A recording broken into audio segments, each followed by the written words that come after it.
Hi guys, welcome to this week's video, and I've been meaning to make this for a few days now, although I was a little bit under the weather. Go into that in just a moment. But today we're going to be talking about Bitcoin, Litecoin, all of this stuff, cryptocurrencies, what has been happening in the market. Should you be selling off all of your Bitcoin right now?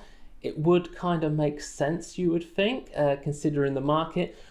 Or maybe you should be investing. Or when should you invest? Should you sell it off?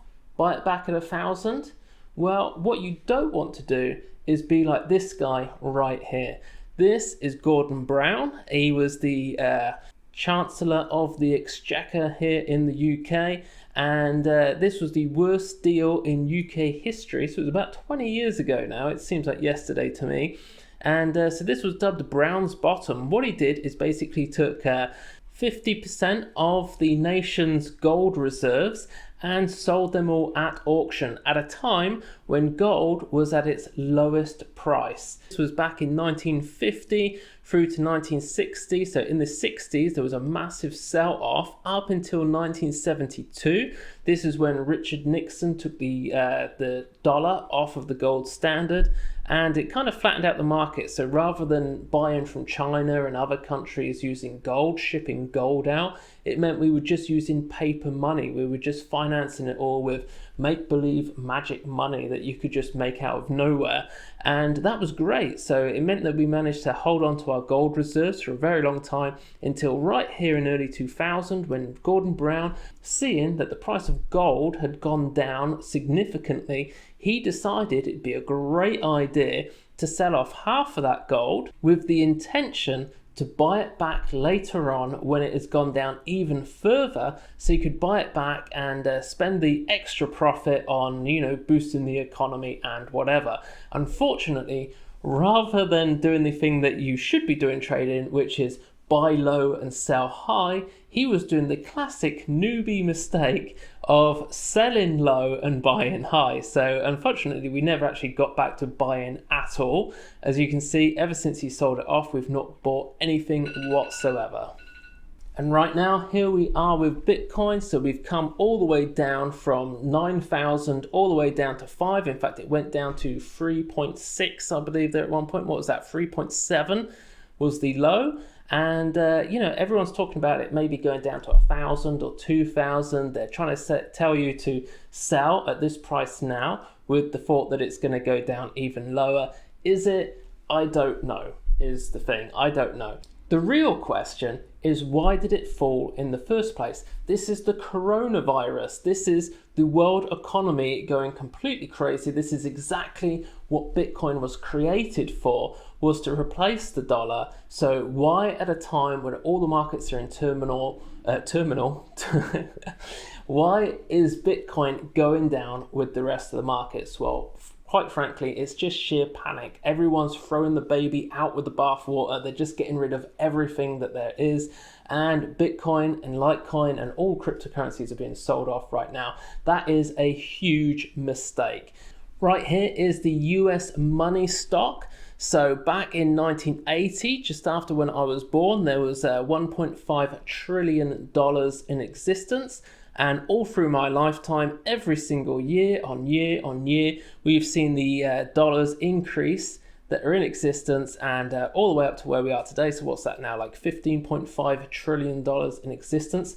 And what are they talking about already? We've had the outbreak of the coronavirus. They're already talking about printing more money to give to business owners, to give to just normal people to pay for their bills because they're out of work. The airlines are down, shops are shut, pubs are shut, everything is shut. This is absolutely nothing at all like 2008. So here, this grayed out area, this was the 2008 recession, where more money was printed, but it didn't stop in 2008. It just kept on going all the way up, and there's just more and more money.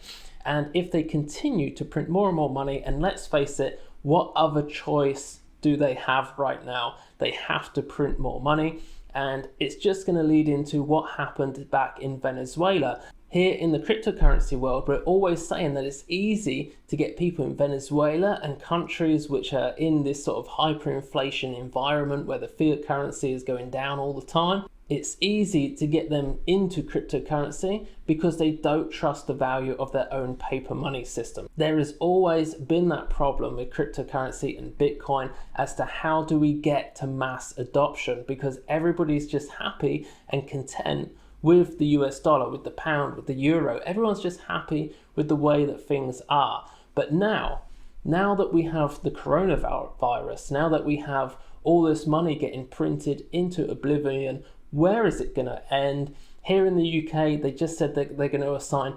350 billion to businesses. And even with that huge figure, people are complaining that that is not going to be enough money. And in the US yesterday, I heard that Trump is going to be giving out 500 billion to US residents so that they can pay their bills each month, but it's only going to be something like $1,000 per person, which isn't really all that much money. And if it's just $1,000, well, that's just 1 month. But how long is this actually going to go on for? So if you go over and check out the worldmeters.info, I'll leave a link for this down below this video. You can see here that some of the facts about Wuhan and its mortality rate, and just look around the website, you'll see how long it's gone on for. So I believe in Wuhan it began at the end of last year and all the way through to now. In Wuhan province, or the city of Wuhan, they've got 5.8% mortality rate, so that's how many people have died.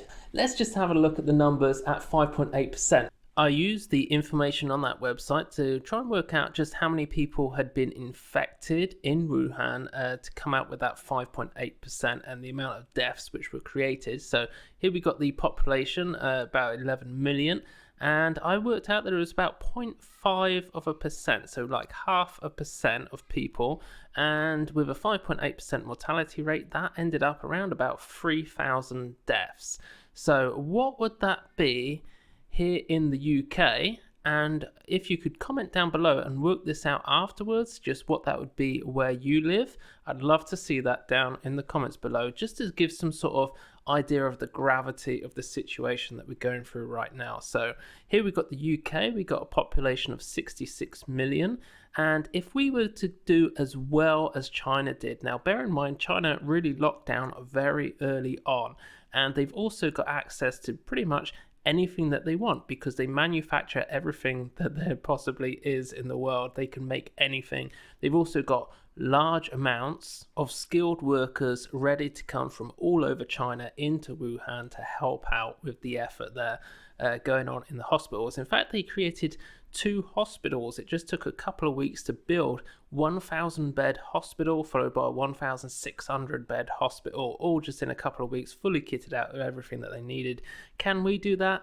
I doubt it. But if we did, we're looking at just under 20,000 deaths in the UK. With our population size, that's what we would be getting. However, as I said, China, they really locked down pretty early on. So after about a month after it had been about, the Chinese government completely quarantined the entire city, and it was really locked down. Not like a European style lockdown where the government says it's locked down, but people just continue going about their daily business. No, this was a real lockdown. Everyone locked in their homes, not allowed out. So in that case, let's just imagine that instead of 0.5%, we're looking at 1% of the population getting infected with this virus. Then we're really going to be looking at about 38,000 deaths. This is going to be by about, say, June, July time this year, which would be quite a lot. However, if things do get completely out of control, if we end up going down sort of the 2% of population infected, then I'm sorry, but we're going to be looking at near 200,000 deaths just here in the United Kingdom, here in the UK. This is why the stock market is falling. This is why the governments are like reducing interest rates as far as they can. This is why they're giving out so much money to businesses. This is why they're printing money like there is no tomorrow. And then across the EU and the US, the total figure would just be absolutely just insane. And that is why all of these measures are coming in. That is why the stock market is absolutely collapsing. That is why governments around the world are stopping tax for business. They're stopping tax for individuals. They're giving out free money like there's no tomorrow, because they're just doing everything they possibly can to try and keep the economy going. This is classic hyperinflation territory. I do not see any other outcome for this at all. I believe all the world fiat currencies are going to go into massive hyperinflation over the next 12 months. And with that said, an investment into some toilet rolls could be a very wise decision, because this here that maybe costs £1 for a pack of 12 toilet rolls could cost you £10 this time next year. But all jokes aside, this obviously is very, very serious, and lots of people are going to be losing their jobs if they haven't done so already, particularly if you're in the airlines or anything like that. Now, if you are into buying stocks and possibly going short on a few stocks, I was looking into this the other day, and I found a few which were definitely going to be going down, which is pretty much every single airline you can imagine. Also hotel companies like Intercontinental, Hyatt Hotels, definitely EasyJet and Ryanair. So with American Airlines, I think all of the US is still open, so they'll probably get through this just fine. But here in Europe, there's no union, okay? So unfortunately, what happened is once the shit really hit the fan here in the EU, any sort of brotherly love, neighborliness completely went out the door. The EU's completely just looking out for themselves. So each individual country isn't sort of pulling together in a time of need and sort of helping out with resources or anything like that. It is just dog eat dog here in the EU. Everyone's looking out for number one, and I believe that after this, once all of this is over, this time next year, you're going to see a lot of other countries following what the UK's done with Brexit, and they'll be trying to get out the EU as well, because basically it's just done absolutely nothing to help any country whatsoever. And we've also got this one here that I was looking at. So I'm looking for like estate agencies, people in the travel and tourism companies. And this one here, TUI, it is just going to go down to zero, I think. They're going to go completely bust, because ain't nobody booking a holiday this year, that's for sure. This is going to last, if you're looking at Wuhan, this is easily going to last 6 to 12 months at least. So I don't think we're going to see anybody traveling anywhere for an entire year.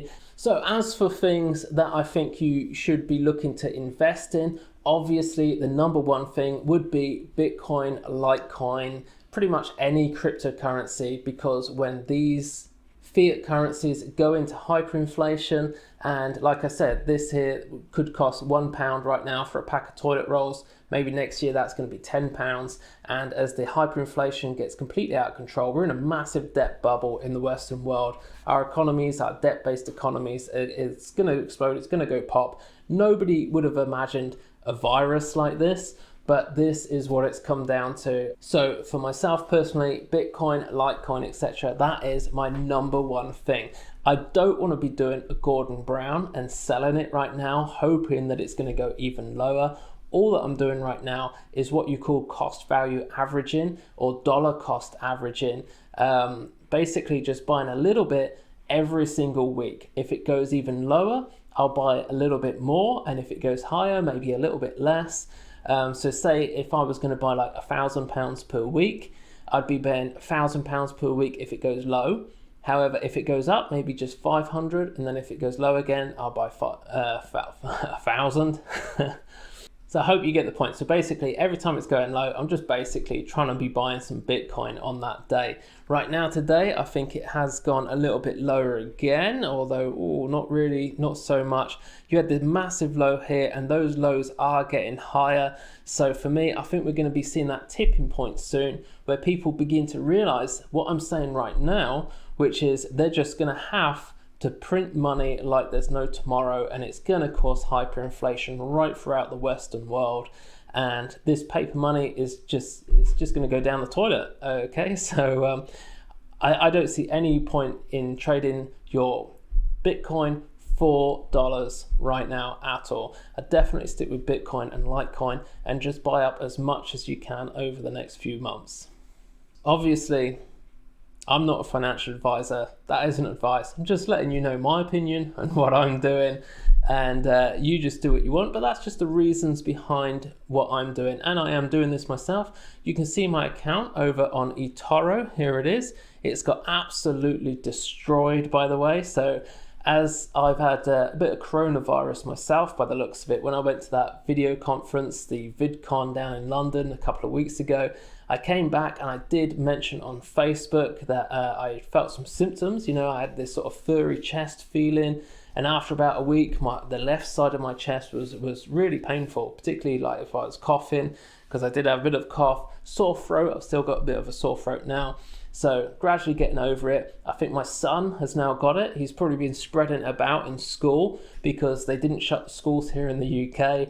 He is off school now, by the way. Now that he was showing some symptoms, I did take him out of school, but I think the damage is done there anyway. So yeah, over on eToro, so like I say, I was feeling a bit under the weather and I was working so hard trying to do the Moocharoo Ninja stuff. I just didn't really bother looking at the eToro account at all, and it got decimated. But what I've done is I swapped out some of the stocks which were particularly not looking too good, and replaced them with Kimberly-Clark. So they're a toilet paper manufacturer. I should imagine that they should be doing okay. In fact, if you do look at Kimberly-Clark, you'll see it's done pretty well over the last week. And also this one here, this is Philips. So Philips, a few months ago, 2 months ago, this was back in January, the 28th of January 2020, they bid farewell to home appliances to sharpen health focus. So you might have seen the UK government and pretty much every single government around the world right now looking to buy more of these respiratory ventilator systems. So I should imagine Philips is definitely looking to be getting into that market. The guy here in the UK was basically saying, this is the politician now, he's not a very good poker player. He was just saying, we will buy your ventilators. We don't care at what price, no price is too high. Now, we start with around 5,000 ventilators. We think we need many times more than that, and we're saying that if you produce a ventilator, then we will buy it. No number is too high. If you make it, we will buy it. Okay, and this is the way it's going. So the money is absolutely worthless. They will pay anything. There is no price too high to try and keep the economy alive. It really doesn't matter, because all they need to do is type in some numbers on a keyboard and create the money out of thin air, out of nothing. There is no chance that there is going to be any public belief in the value of the currencies around the world after this year has gone. There's no chance. They're going to be printing so much money. Like Trump said, $500 billion for £1,000 or $1,000 per person. But that's not going to be enough. That's only going to last 1 month. We might be looking at doing that all the way to August, maybe September. It is going to cost trillions of dollars to get through this. So yeah, Philips, you can see that right here. So I've bought that and it's doing pretty well. I think they're going to do quite well, particularly when they start actually producing these ventilators. I've also got ADI as well, because they make little components which might be used in those ventilators. Kimberly-Clark, Adobe, there's lots of people now working from home. So I think Adobe and a lot of the stuff they do on subscription, I think they should do pretty well. Facebook, Apple, because you know they're just decent companies. And also I think something like Netflix as well is probably going to do quite well. So I don't think the entire stock market is going to go down the tubes. Just really anything to do with sort of travel and tourism and just general leisure type activities is probably going to be going down. However, right now everything is going down. Bitcoin, Walmart, for some reason, even though like the shelves are empty in the shops every time you go in, you know, all the shops are empty of food, yet they're going down as well as Bitcoin. So don't worry that Bitcoin's going down. I don't think there's anything fundamental in it at all. It's just sheer panic in the market and everybody's selling everything. And it will come back for sure, 100%, particularly as people realize what's going on with that paper money. It is nothing more than toilet roll in just a different form. That's all it is. It's toilet paper. Don't buy it. Buy Bitcoin. That's not advice, just my opinion. Anyway, that's it for now. I will try and do a better video next week. Hopefully I won't have such a sore throat. I've kind of struggled here. That's it for now, and I shall see you again in the next video.